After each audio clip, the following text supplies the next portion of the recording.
There was a man. There was a man who went to work like every other day.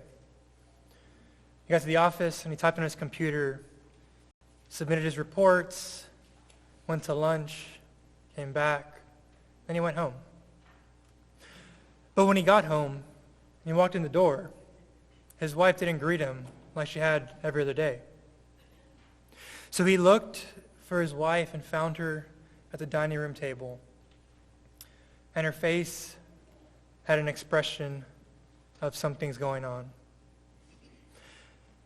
And she said, "We need to talk." The man's heart sank as he waited for what would come next. And she said, "I don't love you anymore. I want a divorce." Life is hard. And there was another woman who was at home with 2 of her 3 kids, with her husband, and she was cleaning up from dinner. She could hear him hanging out in the family room, and then she heard a knock at the door. She went and opened it, and there was a sheriff behind that door. And her heart broke for what he was going to say. And he said, "I'm sorry to tell you, but there's been an accident, and your child didn't survive." Life is tough. And there was a man who was at work. He was working hard and doing what he'd done for many years until his boss called him into his office and said, "I'm sorry, but we're going to have to lay you off." And this man sat there, lost, confused, hurt, wondering how he was going to tell his wife and kids, how he was going to keep the light on, and how he was going to put food on the table. Life is hard. And maybe you guys understand some of those struggles. Or maybe you understand having cancer, or dealing with someone who has cancer. Or maybe it's some other heartache, or hurt, or hard that this life throws at us. Because for us as humans, it's not a matter of if hard things will happen, but a matter of when. That hard things will happen, and sometimes more than we would ever care to count. Life is hard. And I think as Christians, that Christian name that we carry needs to impact how we live every part of our life. That it impacts how we live on the good days, how we live during the boring days, and how we live during the hard days. And some of us may be wondering, how do we get through the hard, and how do we continue to be a Christian in those days? And I think that when we open up our Bible, we see time after time of the hard that life throws at us. And I think when we really look specifically at the life of Jesus, we see that he lived not only a hard life, but one of the hardest. That Jesus had to go into the desert with no food and no water in his stomach, and was tempted by Satan himself. Jesus had to hear the news of his cousin, John the Baptist, being beheaded, and had to go with that grief in that morning. We don't know when, but it's believed that Jesus' father, Joseph, passed away. So before the age of 30, Jesus had to bury his father. We know that Jesus had to experience the loss of a best friend named Lazarus. He had to experience the grief and the hurt. And we have one of the shortest verses, but most powerful verses in our Bible, where it says, Jesus wept. And he had to experience his friends and the grief that they had of losing Lazarus. He had to be around them as they hurt, and he saw their pain. Jesus had a hard life, but I think the hardest night that he had was the night before he was killed. In chapter 26 of Matthew, we read about him going to the Garden of Gethsemane. And as he goes into this night, I think that this is the hardest moment because everything crashes around him. That one of his closest friends has just betrayed him not only betrayed him, but sentenced him to death, essentially. That the people that he had spent 3 years feeding and healing, eating with and loving, were about to betray him, were about to turn and reject him and call for him to be killed.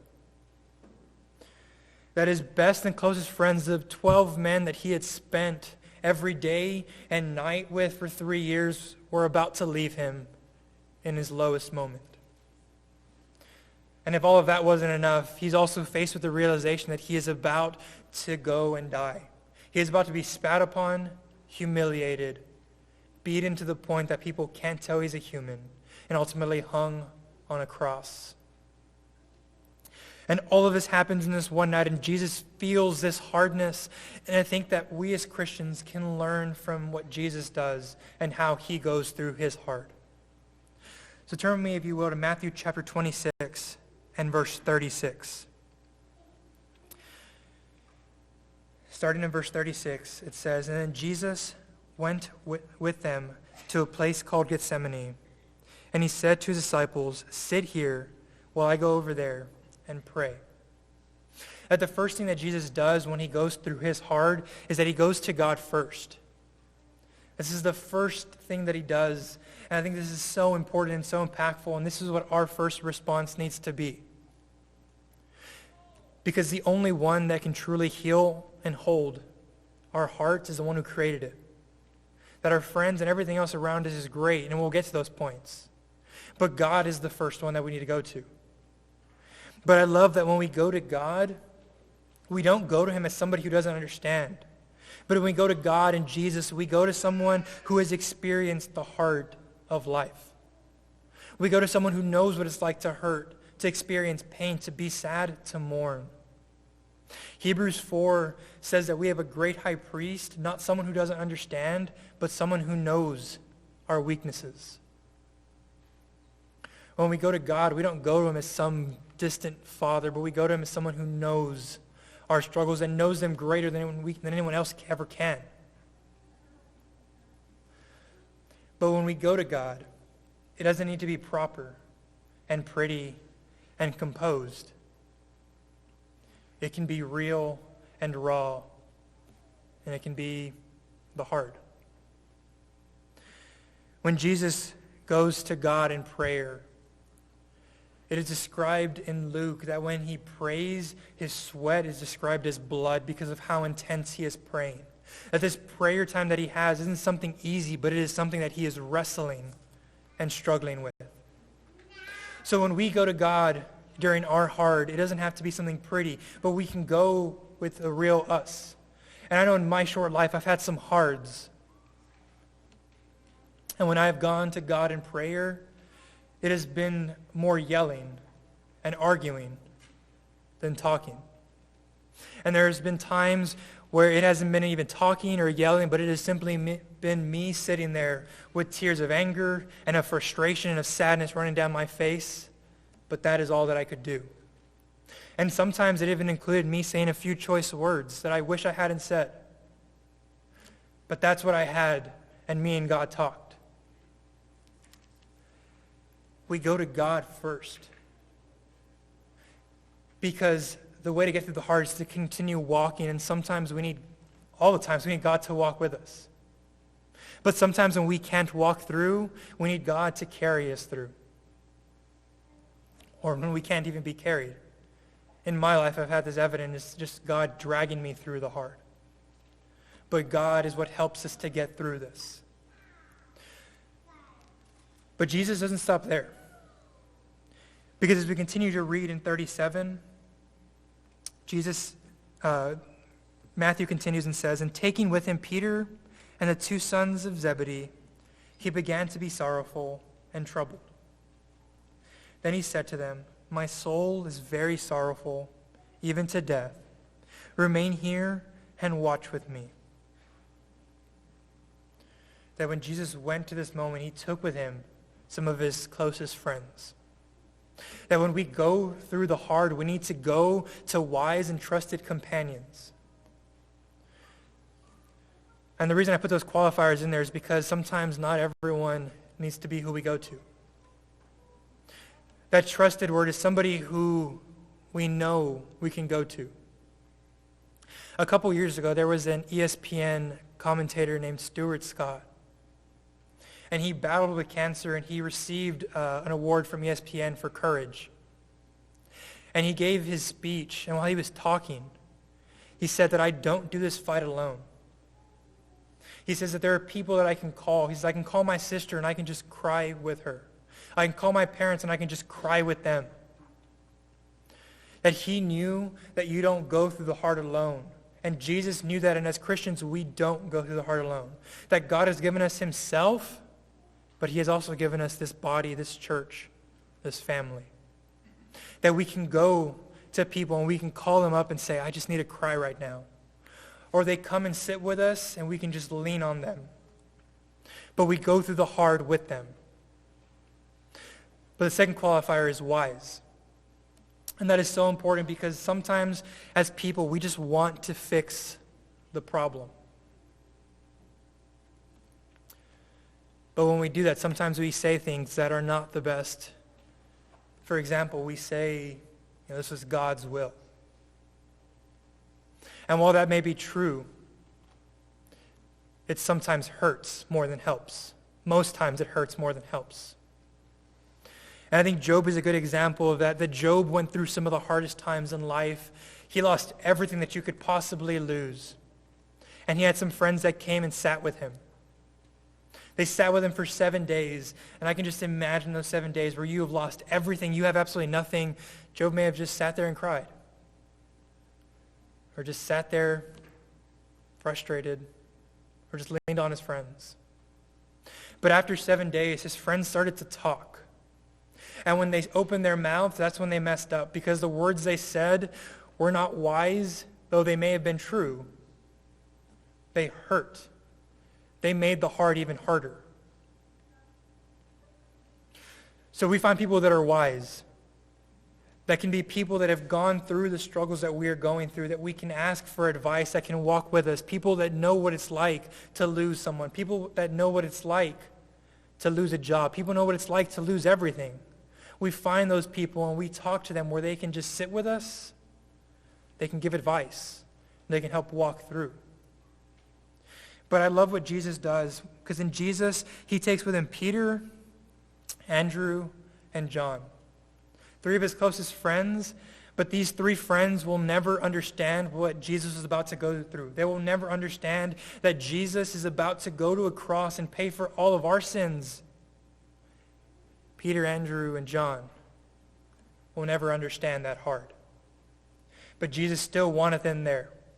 That sometimes the people that we go to will never understand the heart that we're going through. They may not have experienced what we are experiencing.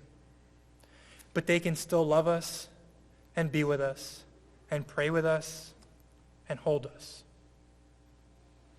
So we have wise, trusted companions.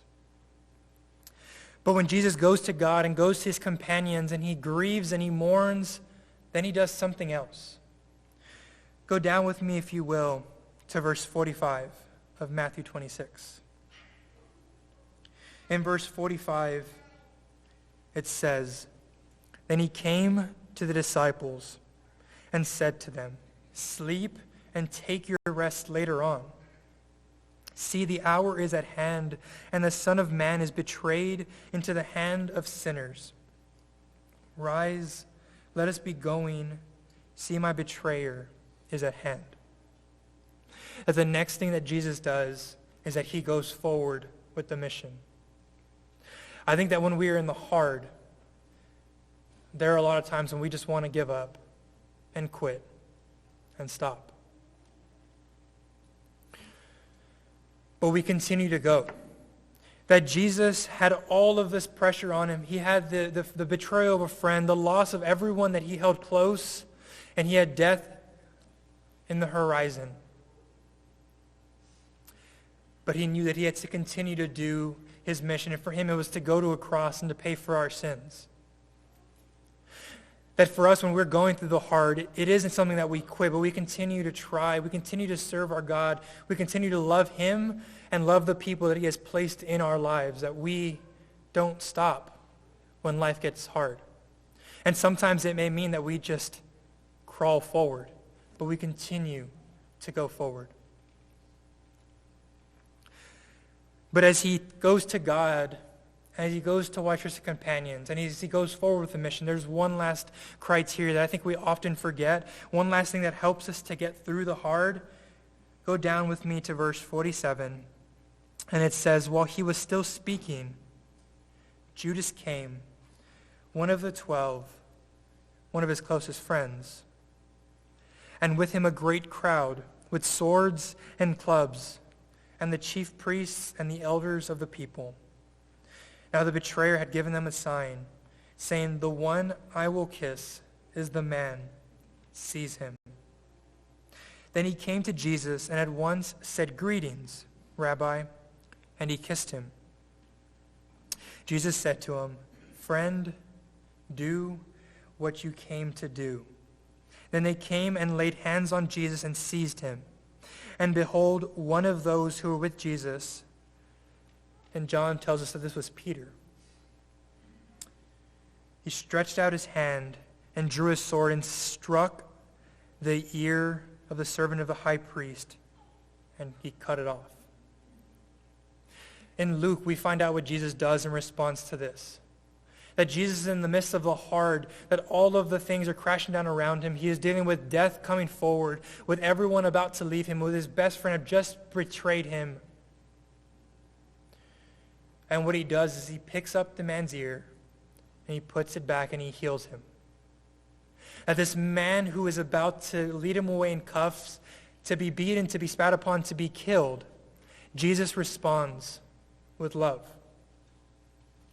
That when we're going through the hard, we need to go with the right attitude.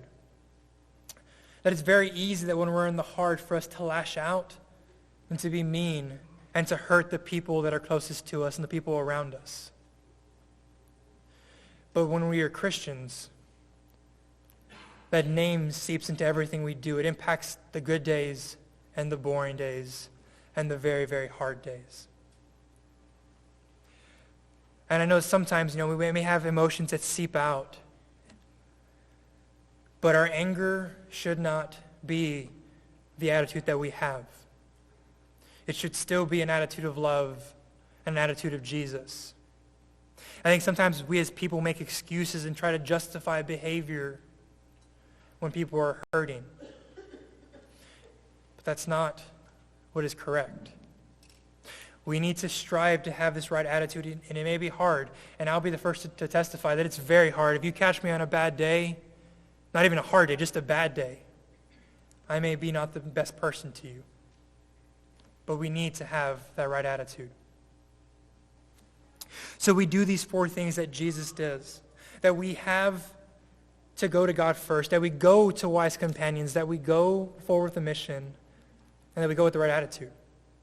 And when we do these things, it doesn't necessarily mean that our problem will be fixed or that it will become easy. But it will be a little bit easier because we'll get a peace from God that surpasses everything else. We won't go at it alone, but we'll go at it with God most importantly, but with people around us that will help us. But I love that we don't stop there. Because God and Jesus give us something more. In John chapter 16, Jesus says to take heart, for I have overcome the world. That this world may have hurt and hard, and it may be hard after hard after hard thing, and we just get tired and drained. But we can take heart because Jesus has overcome. And what that means is that he has beaten this world, and he has given us a home.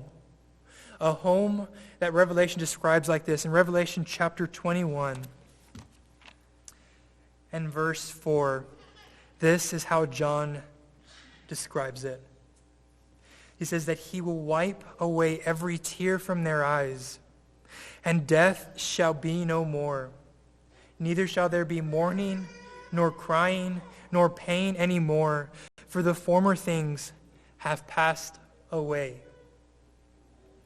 That all of the hard that this life has, we have a home where there is no more death, no more hard, no more pain, and it is just peace and joy and happiness, where we get to be with this God that carried us, that dragged us through.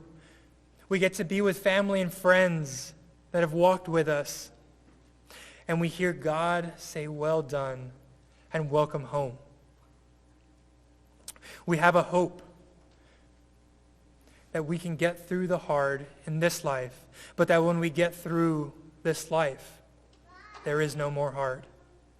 We have peace eternal. And maybe you guys are in this audience right now, and you guys have never accepted Christ and don't have this home, don't have this hope that I've just talked about.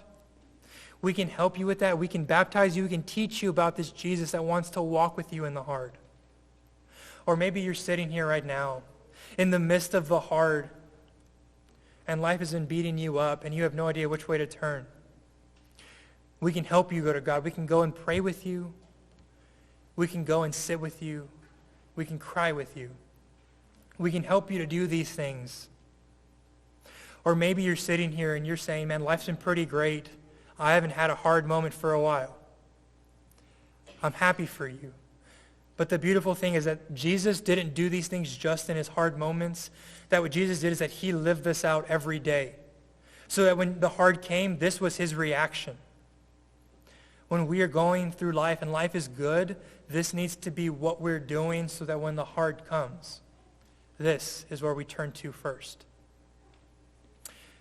That we can help you with whatever you guys need. If you guys need help, you guys can come forward. You can go back. You can find me, someone else. You can find an elder after church some other time this week. But we're here to help you. We're here to go through the hard with you. And we love you. Let's stand as we sing this song.